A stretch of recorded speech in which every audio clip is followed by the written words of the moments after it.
The true wounded healer has done the work Jung described. They've descended into shadow, integrated the opposites, and emerged individuated. Their wound is transformed, not transcended. It becomes a doorway, not a prison. Jung was deeply interested in mystical traditions, particularly the concept of the dark night of the soul described by St. John of the Cross. He recognized that what mystics called spiritual crisis and what psychology called breakdown were often the same process viewed through different lenses. The dark night strips away everything false. For empaths, this means the collapse of the helper identity, the good person persona, the one who always puts others first.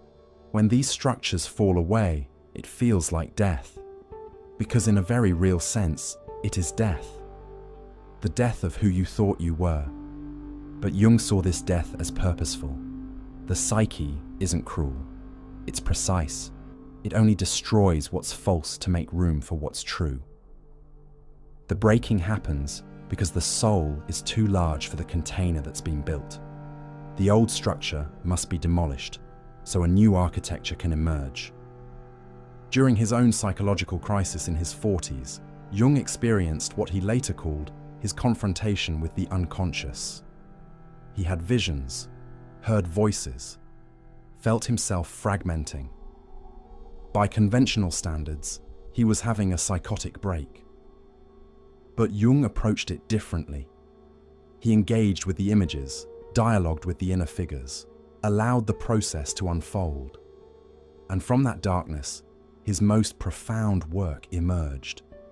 The theories of archetypes, the collective unconscious, individuation, all of it came from his willingness to break and then pay attention to what was happening in that breaking. This is the gift he offered to broken empaths everywhere, the framework to understand their shattering not as pathology, but as initiation. So what does life look like for the empath who has moved through this complete transformation? Jung was careful not to romanticize it. Integration doesn't mean perpetual bliss. It doesn't mean never feeling pain. It means something far more valuable: wholeness. The integrated empath has learned to live what Jung called the symbolic life. They understand that their sensitivity isn't a curse to overcome or a superpower to wield. It's a function, a way of perceiving reality that serves a purpose when used consciously. They've stopped asking, "Why am I like this?" and started asking, "What is this sensitivity trying to show me?" They've also developed what